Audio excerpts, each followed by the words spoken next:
부암동이 유명해지면서 늘어난 방문객들로 몸살을 앓고 있는 백석동길. 주말이면 밀려드는 차들로 곤혹을 치르고 있는데요. 대책은 없는지 현장으로 출동했습니다. 폐쇄될 위기에 처한 서울 시내 한 대학의 생활협동조합. 협동과 상생의 대학 문화도 이대로 사라질 것인가?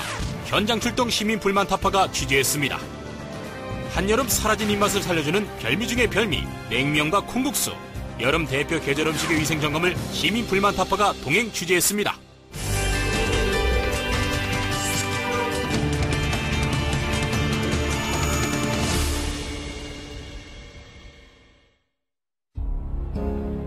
서울 종로구에 위치한 부암동. 도심 속에서 찾아보기 힘든 고즈넉한 동네인데요.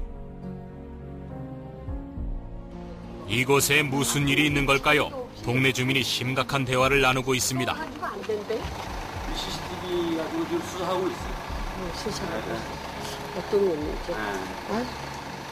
차들도 많이 들어오고요. 또 쓰레기를 아무데나 버리고 가고. 힘들죠, 뭐 주민들은. 불편하지 않아요? 불편하죠. 몇 년 전만 하더라도 여기 사람들이 별로 없었는데 여기 그 산책길 또 산길이 좋아가지고 이 사람들이 많이 와가지고 굉장히 복잡해졌어요. 주말에 차를 가져오면 여기 우선 주차할 데가 없습니다. 그래서 또 길도 좁고 그래서 양쪽에 이 쌍방 간에 이 통행이 안 돼요. 주말에 다시 찾아본 백석동길. 좁은 골목길에 수많은 차량들이 몰려들어 주차장을 방불케 하는가 하면 쌍방 간의 통행이 안 될 정도로 차들이 뒤엉켜 복잡하고 위험해 보였는데요. 방문객들도 불편함을 호소합니다. 불편하죠. 많이 불편하죠? 아까도 좀 전에 보니까 네. 차 막 피해야 되는 그러시던데. 네, 그랬어요. 그러면서 왔고요. 조용한 마을에 차 소리가 너무 시끄러워서. 오실 때 위험하지 않으셨어요? 뭐 계속 뒤에 좀 긴장하고선 오고 그렇게 걸어왔던 것 같아요. 장이문 앞에서 시작하는 백석동길은 백사실 계곡까지 1.5km 구간으로 이루어지는데요. 제작진도 그 길을 따라 차를 몰아보기로 했습니다. 가는 동안에 발견할 수 있었던 한쪽편에 쭉 주차되어 있는 차량들. 계속해서 마주오는 차들 때문에 운행이 많이 불편했는데요. 편치 않지. 그렇지만 좋아서 오는데 어떻게. 그래서 우린 나는 그러지. 여기 물어볼 거 있다 그렇게 오냐고. 이제 속이다. 그럼 그 사람들은 좋다는데 뭐 어떻게 해요. 누가 놀러 오지 말라는 건 아니잖아. 근데 차를 가져와가지고 남의 집 앞에서부터 민폐는 다 끼치고 지금. 조용했던 부암동 마을이 유명세를 타면서 여기저기 카페가 들어서고 이곳을 찾는 사람들이 많아지면서 차량들도 덩달아 붐비게 되었는데요. 결국 이곳 주민들과 방문객들 모두 더욱 힘든 상황이 된 셈입니다. 특히 어린이들을 동반한 부모님들의 걱정은 더욱 컸는데요. 애기들은 좀 같이 걷고 이런 산길이나 이런 데 좀 같이 걷고 싶은데 차들이 너무 왔다 갔다 하니까 계속 안아야 되고 업어야 되고 사진을 좀 찍고 싶어도 이런 식으로 다 피해야 되고 그런 번거로움이 너무 많은 것 같아요. 어쨌든 여기 구경하러 온 거면은 밑에다 차 두고 올라오는 게 낫다고 생각을 하고요. 대중교통이 있으면은 좀 좋을 것 같은데 사람들이 굳이 여기까지 차를 안 갖고 올 것 같거든요. 대중교통은 좀 있다라면. 백석동 길에 대한 방문객들과 주민들의 불편사항과 민원이 여러 차례 제기됐지만 해결의 기미가 보이지 않자 서울환경운동연합에서는 해당 구청에 이곳을 주말 차 없는 거리 지정 및 대중교통 운행에 대한 제안을 하게 되는데요.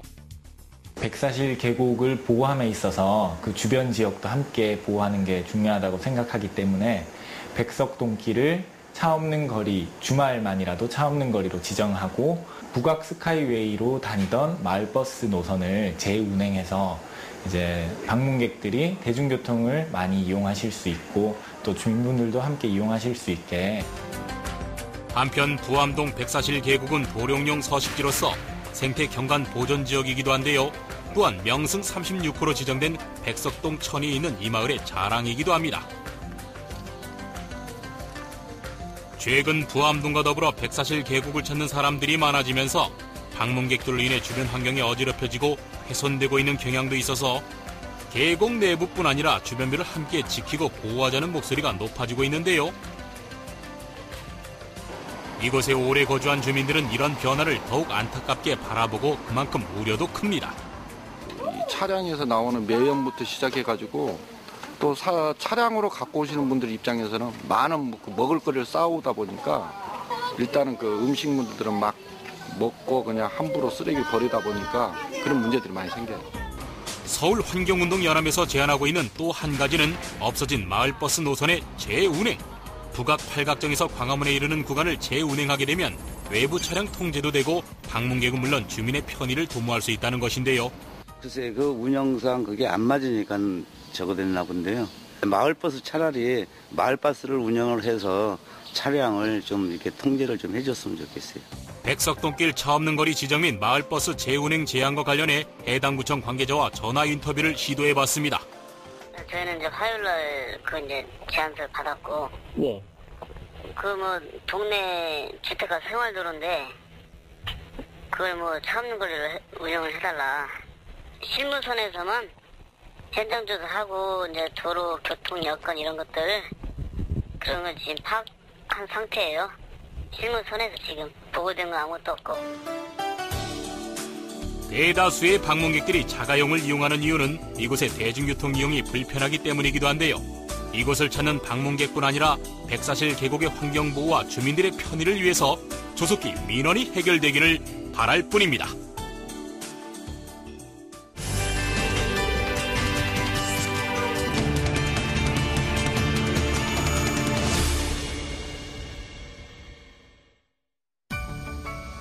서울 시내 한 대학교.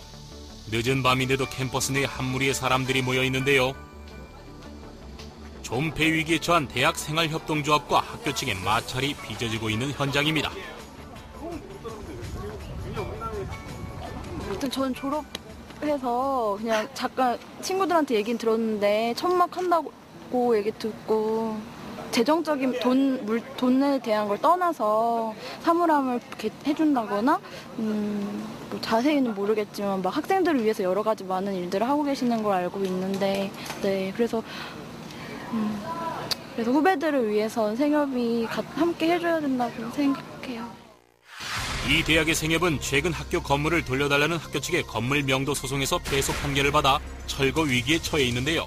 그럼에도 학교 측의 강제 집행을 저지하기 위해 생협 존속을 지지하는 학생들과 시민단체가 함께 무기한 농성 중입니다. 어느 것이 주인이냐, 이 학교에 있는 것이 학생들의 것이지만 법원의 판단과 학교의 판단은 학교의 설립자, 학교 재단의 것이라고 얘기를 하고 있거든요. 세 가지입니다. 판결 내용은. 첫 번째로는 이게 생협과의 학교시설 명도 소송이기 때문에 생협이 지금 운영하고 있는 모든 복지시설을 학교에게 인계해라. 두 번째는 가집행할 수 있다. 세 번째는 소송 비용을 모두 100% 생협에서 부담하라고 이렇게 놨습니다. 그러니까 시설을 다 학교 거라는 거죠. 기본적으로. 이 학교의 생협은 10년 넘게 운영돼 왔는데요. 생협이 운영하고 있는 학생식당을 직접 찾아봤습니다. 평소 2,000원에서 3,000원대로 가격 대비 질 좋은 식사로 학생들이 애용하는 곳이기도 한데요. 학생들은 이번 사태를 어떻게 보고 있을까요? 학생들을 위한 공간인데 이게 빠지고 나가면은 이제 사기업들이 들어와서 더 비싼 값에 어쩌면은 건강하지 못한 음식을 먹을 수도 있는데 수익을 여기서 남는 수익을 학생에게 돌려주느냐 아니면 학교에서 그걸 다시 또 관여를 해서 학생에게 조금씩 나눠주느냐 그거 같은데요. 소비자는 학생이잖아요. 그러니까 소비자의 의견을 가장 반영한 시설이 맞다고 생각해요. 그동안 이 대학의 생협은 학생들의 복지를 위해 매점과 식당, 자판기, 미용실 등 다양한 사업을 벌여왔는데요. 결국 학교 당국은 생협의 수익률이 낮은 것을 지적. 이러한 지적사항을 바탕으로 생협이 운영해온 모든 사업을 외부 업체에 임대하겠다는 입장을 고수하고 나선 것입니다. 비영리법인이라고 해서 경영이 악화될 정도로 이유는 내지 말라는 부분은 없습니다. 경영에 무리가 없으면서 비영리법인의 본래 취지를 살리는 게 비영리법인이지.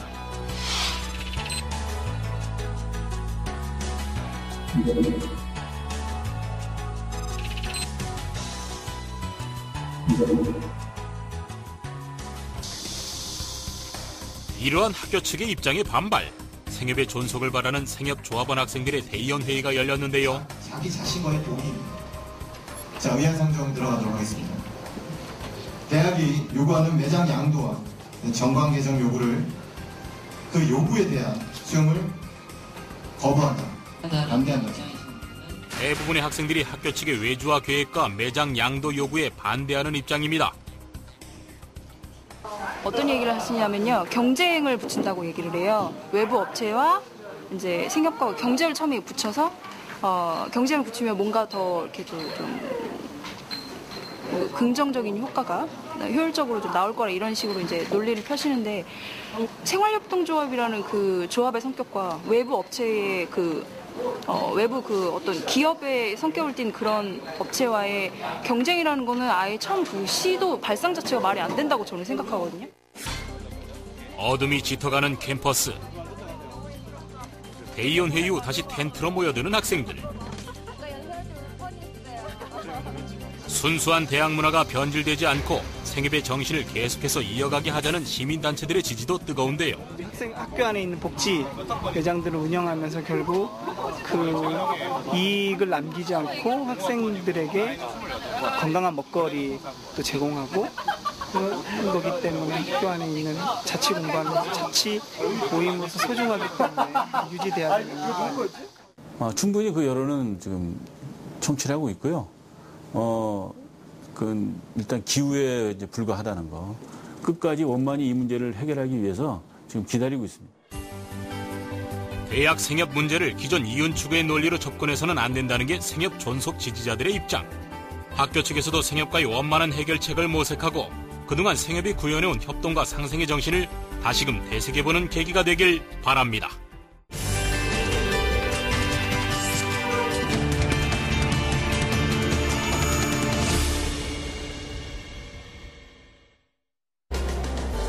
한여름 사라진 입맛을 살려주는 별미 중의 별미 냉면과 콩국수. 여름 대표 계절 음식의 위생점검을 시민 불만 타파가 동행 취재했습니다.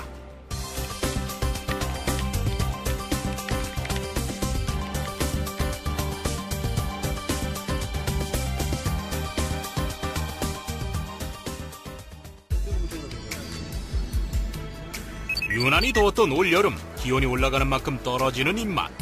그래서 새콤달콤한 냉면과 고소한 콩국수를 찾는 시민들이 늘고 있는데요.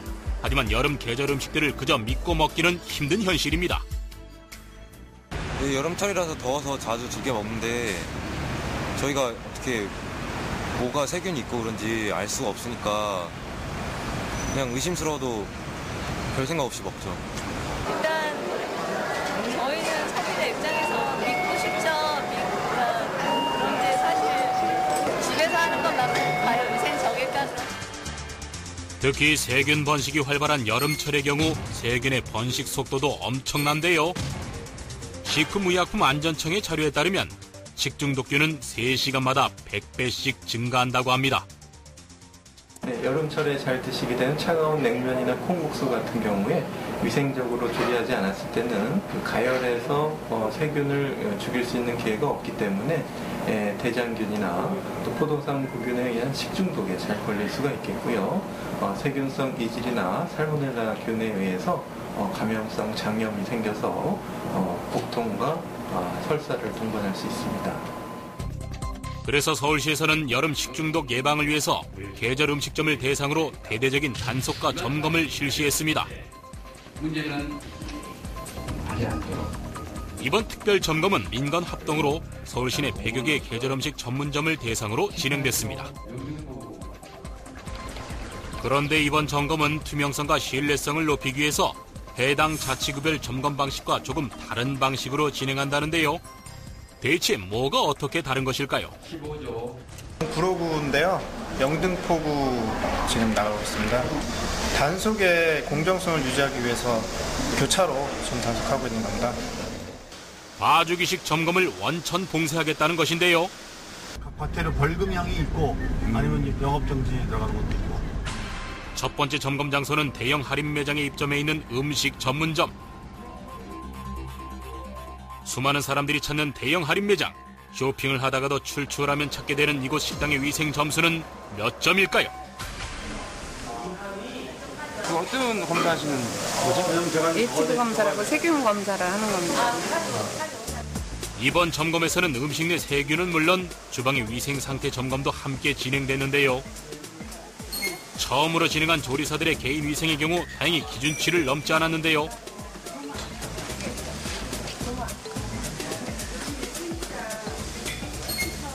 주방기구의 위생 점검 결과 도마의 경우 기준치를 초과. 모든 음식 재료를 다듬는 데 사용하는 칼 역시 기준치를 초과한 세균이 검출. 조리기구는 모두 부적합 판정을 받았습니다. 첫 번째 점검업체의 조리기구 도마 칼의 경우 기준치를 100배 초과하는 심각한 수준이었습니다. 점검 결과가 말해주듯 위생 상태가 불량한 시민들이 직접 섭취하는 콩국수 국물은 별도의 샘플을 채취, 보다 정밀한 세균 오염들을 측정 의뢰를 위해 수거했습니다. 수거한 샘플은 식품 접객업소, 조리식품 등에 대한 기준으로 식중독이나 전염성 장염을 일으킬 수 있는 세균성 바이러스를 중심으로 적합도를 검사하게 됩니다. 또 다른 식당을 찾았습니다. 이번 결과는 어떨까요? 칼이나 도마와 같은 조리도구의 위생관리는 양호한 반면 조리사들의 개인 위생에 문제가 있었는데요. 역시 기준치보다 많은 세균이 검출됐습니다. 조리사 손세균의 경우 기준치를 약 30배 초과하는 심각한 수준이었습니다. 좀 유명하고 손님 많이 찾는 업소일수록 좀 더 특별히 위생 상태나 청결 상태, 개인적인 위생 같은 거를 신경을 많이 써주셔야만 되기 때문에 그런 거 위주로 해서 개도를 실시했습니다. 마지막으로 찾은 냉면 전문점. 단속반과 함께 주방을 들어갔는데요. 위생관리가 되지 않아 보이는 뜰채가 눈에 띄었습니다. 이 지저분한 뜰채로 육수에 기름을 걷어냈다니 생각만 해도 끔찍합니다. 게다가 면을 뽑는 기계는 언제 청소를 했는지 의심스러울 정도로 지저분한데요.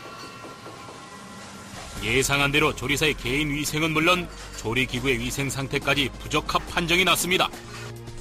점검 항목 모두 부적합이었는데요. 특히 도마의 경우 기준치의 약 300배가 넘는 초과 세균이 검출됐습니다. 여름철 별미로 시민들에게 사랑받고 있는 냉면과 콩국수. 하지만 시민의 건강을 위협하는 불결한 위생관리. 단기 기간에 철저한 점검이 필요해 보입니다.